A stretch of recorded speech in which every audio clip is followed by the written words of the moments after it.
There's so many stories talking about a separation between the couple. A magical story comes out that they've suddenly purchased a lovely holiday home together, or a potential place to move to. It kind of softens a lot of those stories that they are actually separating. Breaking right now, are Harry and Meghan preparing to escape America under Donald Trump? Are they looking for a new place outside of the UK where they can continue making royal visits across Europe and Africa? Or is there another reason for this purchase of a new property in Portugal, which friends say mean that Meghan Markle is very likely to never step foot in the UK again? Royal YouTube sensation, according to Taz, joins me now. Tasha, great to see you. What is going on? This is a bolt from the blue. Harry and Meghan, who claim to be so happy with their Montecito lifestyle, now buying a brand new property in Portugal? Well, it's so hard to tell with these two. There's so much stuff that is floated around, I think, by their sources, by certain media outlets. It's hard to tell if anything is true or not. I think it was Richard Eden that broke this story. There's multiple reasons why they could do it. It could be because there is an actual chance of Trump coming into power. How long it would take him before he would actually evict Harry is a different story. I'm sure he'll have more important things on his mind. But there's also potentially for tax purposes. I know that Portugal, if you're on a special visa, the golden visa, you don't have to pay as much tax. You only have to spend, I think, as little as 7 days in the country if you are given one of those. And the tax benefits are, well, there's a reason why lots of rich people move to Portugal, put it that way. And yes, I mean, it could also, the other thing that I floated past my brain earlier was there's so many stories talking about a separation between the couple. A magical story comes out that they've suddenly purchased a lovely holiday home together, or a potential place to move to. It kind of softens a lot of those stories that they are actually separating, that they're still happy, they're looking to move somewhere new, another fresh start. But I couldn't see Meghan moving to Portugal at all. How many fresh starts do these two need? There's obviously the Eugenie connection here as well, because Harry and Meghan actually holidayed with Eugenie and her husband Jack Brooksbank in Portugal. And Eugenie and Meghan, there they are, they go way back actually. So they are genuine friends. And Jack Brooksbank is actually involved in the marketing of some sort of properties in that part of Portugal too. So it looks like at the very least, they fell in love with the area after this holiday. See, I'm a little bit unsure that they did actually go holiday with Jack and Eugenie, to be honest, just because we never had any photographs down. No matter Mm. where Meghan is going, she loves the paparazzi. She stages her own car park paparazzi strolls, getting out of a security vehicle, advertising whatever it is she's got on her wrist or her hand. And I just cannot believe that there isn't a single photograph of her arriving at the airport, leaving the airport, any vehicles, none on the beach. We've seen photographs of obviously Eugenie with their two sons on the beach, with Jack obviously taking the picture. And I just can't help but feel that that story may not have actually been true, just for the simple fact, as I said, if there's no photographs, no paparazzi photographs, then I think it might have been just another story put out there to show we are still close with certain members of the royal family. There was obviously a friendship in the beginning with Eugenie and Meghan, and I think they met through Marcus Anderson originally. And then obviously they did holiday over to Montecito. There were photographs released of Eugenie out to dinner with Marcus Anderson, Meghan and Harry. Naturally, the paparazzi were there to capture that moment. And Eugenie was also at the Super Bowl with Harry. But since then, outside of the Queen's Jubilee, they were obviously still friendly. The Queen's final, the big procession, her funeral, Jack and Eugenie would not make eye contact with either Harry or Meghan. And then obviously after the Queen's death, we then had Netflix come out where Eugenie and footage of Eugenie was actually used. And I'm not too sure whether she would have been aware of that. So I'm not so sure that they are friends. anymore, at least. And of course, there was the meeting between the sisters and Piers Morgan, which we know would Yes. have absolutely infuriated Harry and Meghan. But my sense is that they remain the closest out of the cousins. Now, just because they remain the closest out of the cousins, that doesn't mean they're close, Tash, because the rest of the cousins despise Harry and Meghan now, especially Zara and Mike Tyndall.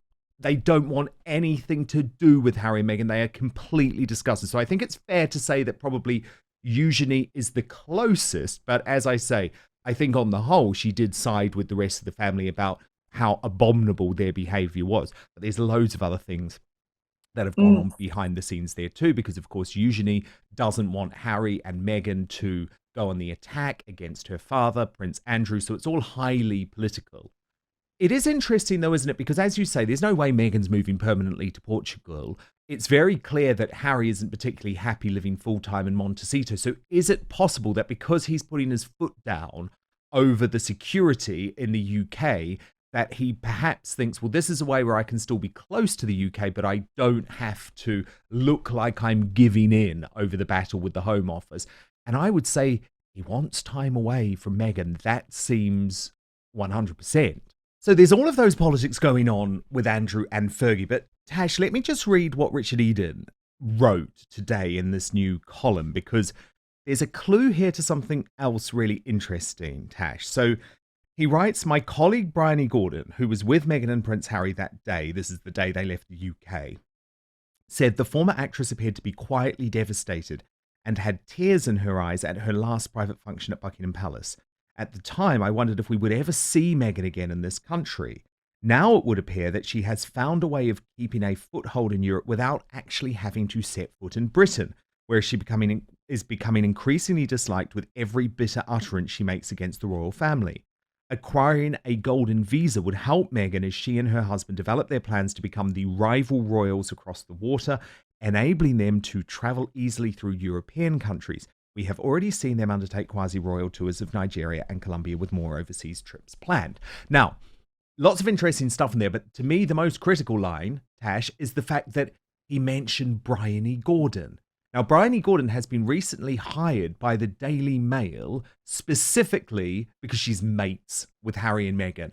And the Daily Mail has gone pathetic. It's turned woke. They're worried about the lawfare that Harry's undertaking, and they want to be friends with Harry and Meghan. So my suspicions is that there's no way Richard Eden is writing that story, quoting Bryony Gordon, if Bryony Gordon hasn't checked its veracity, if you see what I mean. With Bryony, she could have been fed that by Harry and Meghan. Whether it's actually true that they're purchasing the property is a completely different story. It did make me laugh when you said, though, where she mentioned about Meghan crying tears. And I think it was just tears of joy that she'd managed to dupe everyone and she was getting exactly what she wanted from the beginning. But yes, as I said, I mean, Harry and Meghan could tell Bryony that, so she passed it down to Richard Eden. But there has been a real shift with the Daily Mail's reporting since they've taken on their new reporter. But yes, Harry and Meghan could feed her anything they wanted to. And we know with them, they do like to put smoke and mirrors up. Yeah, so exactly. The point is, we can no longer trust. And I think it's really important that we're clear on this. And obviously, it's why you and I both have our YouTube channels, because we are independent. You can no longer trust the reporting in the Daily Mail. Now, I was at the Daily Mail for a number of years.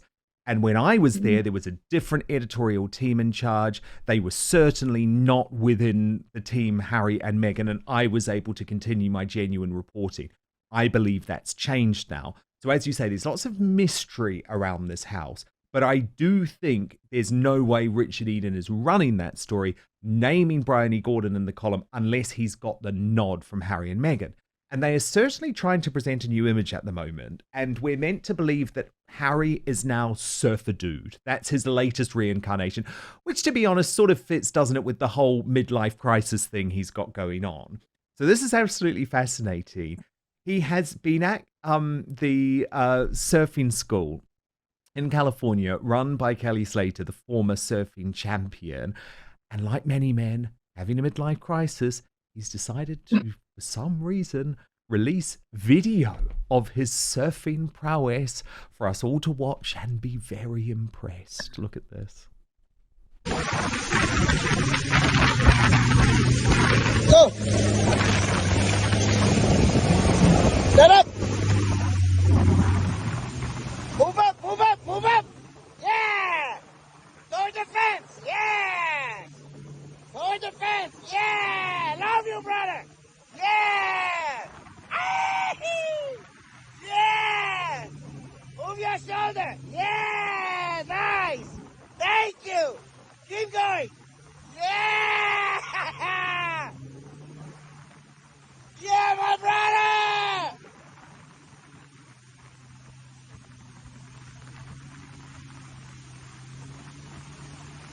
Come back to me! Come back! Come back! Come back! Come back!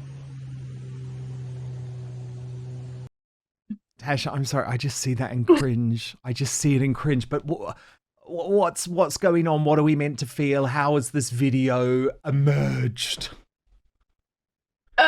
Well, obviously, Harry hasn't been seen publicly since he touched down in South Africa, from what I've seen. So it was only a matter of time before we had something announced of where Harry is. Harry It's basically like, yes, style... I haven't left Meghan. I am back in Montecito. Basically, he needs to make that point. Yeah, you know, and he's trying to, one minute he's trying to restyle himself as what he was before, a working royal, which obviously he's not. And, you know, philanthropy is the top of his game. That's what he wants to do with his life. And then he's living his life like a 40-year-old trust fund child, where he's playing polo, going surfing, basically the unemployed rich bum, taking up hobbies. And not prepared to do any hard work, ever. So he's given up on the whole Hollywood thing, because actually it's hard work. I mean, you and I know how hard it is making content every single day. So he wants to do these royal tours every now and then basically go and, as you say, have these rich boy pursuits. The thing is, though, Tash, I am just not loving his image anymore. Do you know what I mean? Look, obviously I know there's so much water under the bridge between me and Harry, but I guess the point that I'm making is that there used to be something charming about his pursuits.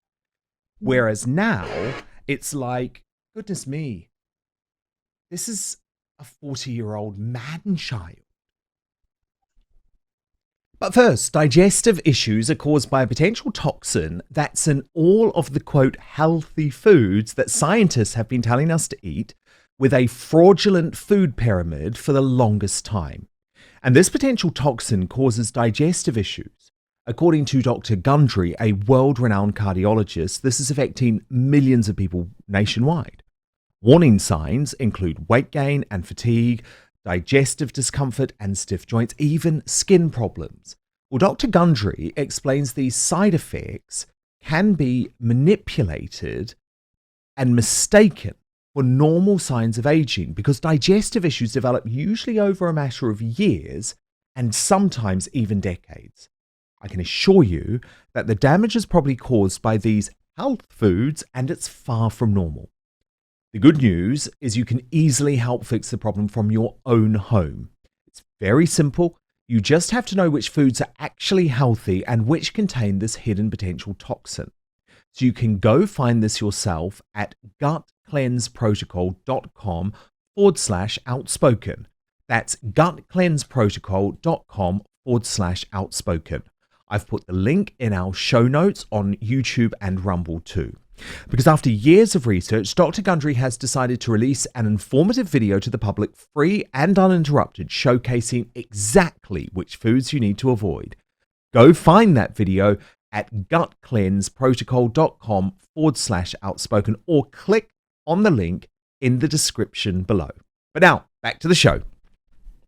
He used to be fun, but when he was fun, it was when he was still in his 20s and early 30s. And obviously he was being very carefully, I understand now, carefully managed by Palace PR.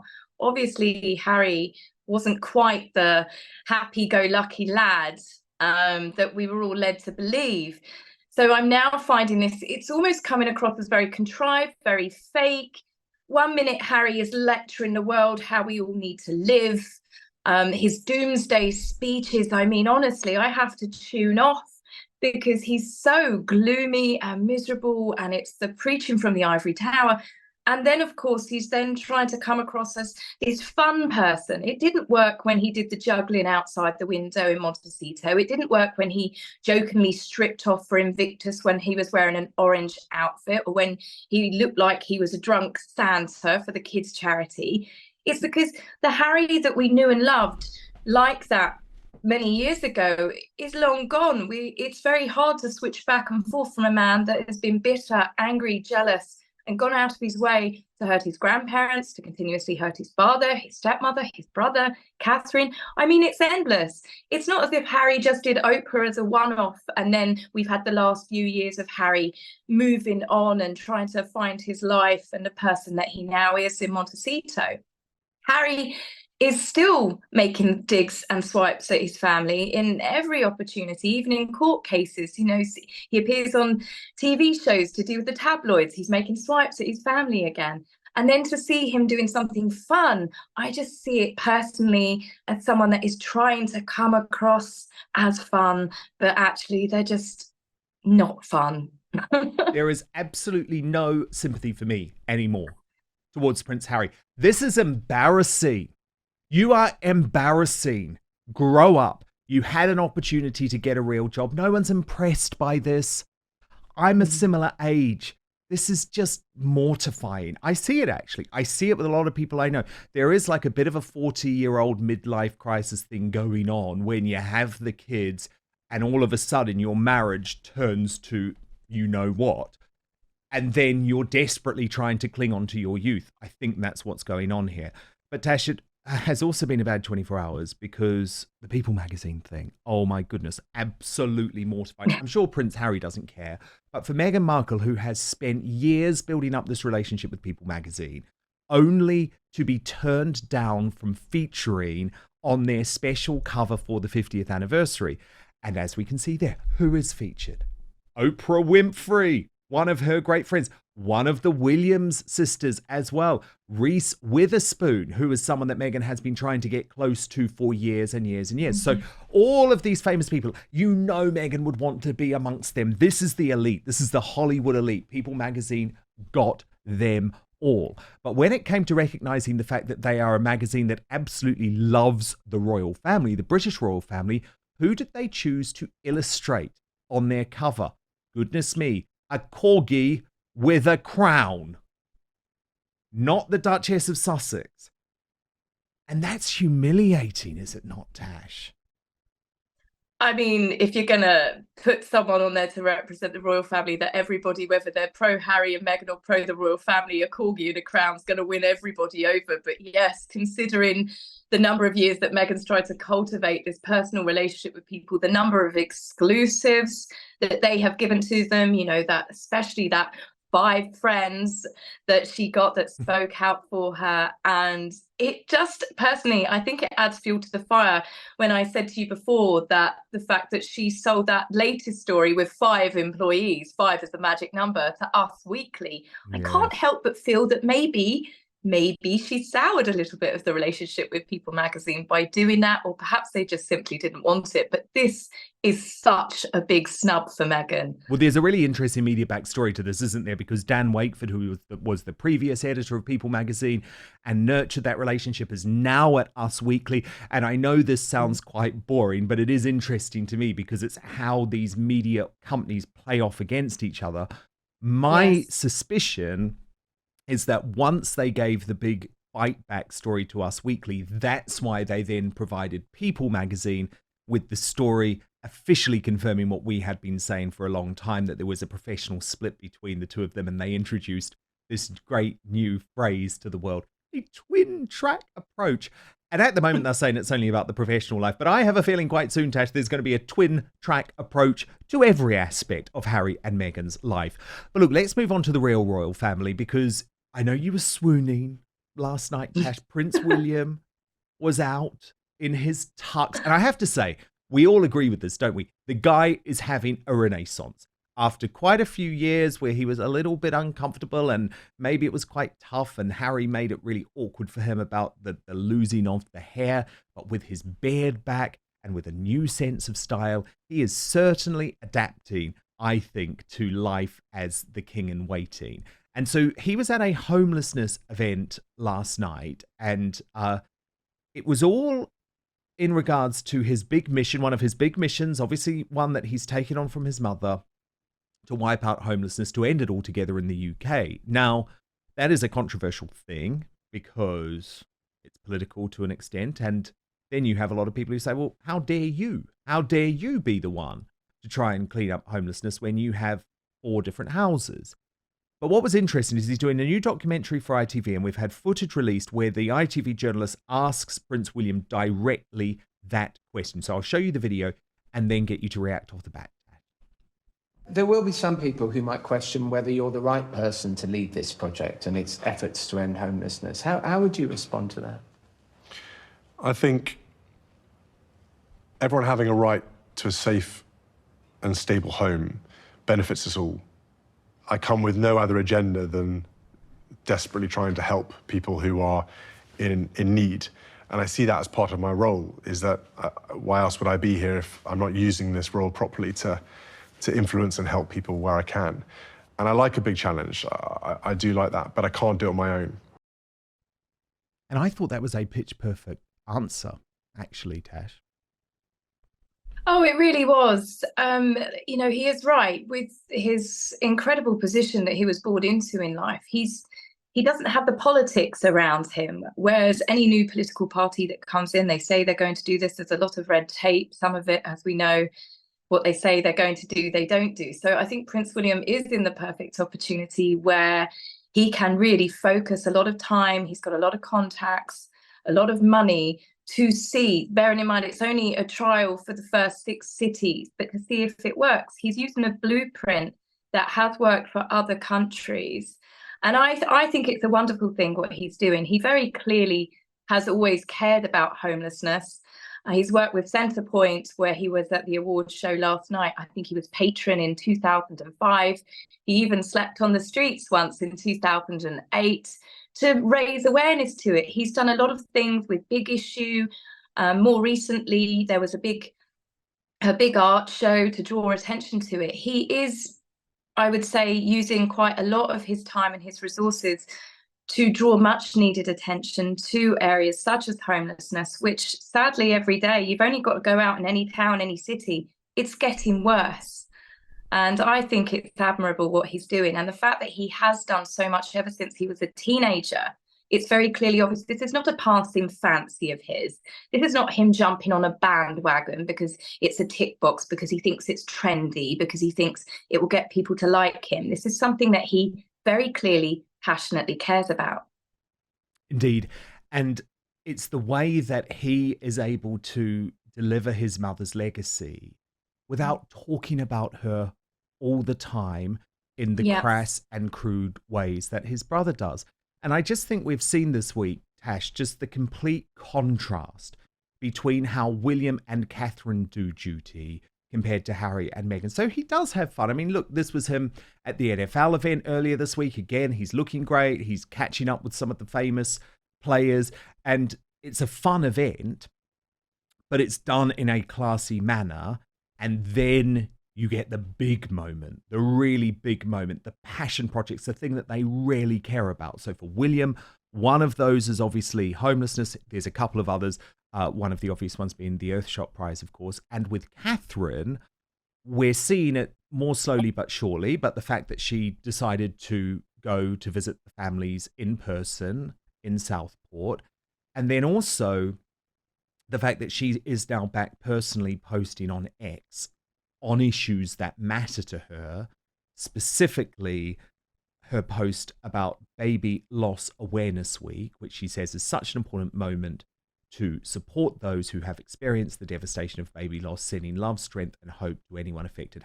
#Wave of Light. And critically, she signed it off C, which means it's her. But I think, if you look at the macro level of this, it's like you've got Harry and Meghan completely flailing about, Catherine and William proving that actually this is how you do public service. This is how you do duty. It takes a long time. You can't be impatient, but these are lifetime projects. Thing is, when I look at the difference, Harry and Meghan are trying to pretend that they're working royals. We know that Meghan made, the comment that service is universal, and she thinks somehow that she is behaving the way a royal does. She never got it. She never understood it, and it still shows now. Harry and Meghan, when they go to events, they draw attention to themselves. They take personal photographers for photographs of them. You see Meghan hugging people, and it's about Meghan being in the shot. When you've just shown the Prince William, for example, at the NFL Foundation in South London, at that event, I saw Prince William's photo on the newspapers, but then people actually read about the NFL Foundation. We saw Catherine and William arrive at Southport. And obviously it draws attention to the communities, to the people, to the emergency services. Prince William at the Birtley swimming pool a couple of weeks ago, off the top of my head. You're reading about the swimming pool, the community, what they've actually done. It's about drawing attention, using their platform and using the media attention that being royals is basically around them all the time. So members of the public actually get to see these wonderful things that they do. They get to see the wonderful communities. They get to see positive things. Harry's all doom and gloom whenever he talks, and he's always just promoting now things to do with Archwell or trying to silence social media and the critics, and it's all very blah, blah. As I said, doomsday speeches. And then Meghan, she's just highlighting herself. She's doing things, she's wearing things, the way that she behaves. It's very much making sure the worldwide media attention is on her and not on other people. She never got it. She never will get it. Absolutely. Tash, brilliant analysis as ever on the real royals and the ones who actually are just making things so difficult for themselves at the moment. And obviously follow According to Taz on YouTube for all of the best royal analysis. Thank you so much, Tash. We'll speak very soon. Take care, Dan. It's a pleasure as always. I will see you soon. Take care. Thank you so much for watching Dan Wootton Outspoken. Please click on my face just to the bottom left to subscribe to this brand new independent news source and turn on the notification bell so you'll be alerted to our brand new live shows, uncancelled interviews, and special royal episodes. Outspoken is also now available as a podcast, so you can listen to the show every weekday on the go, wherever you are.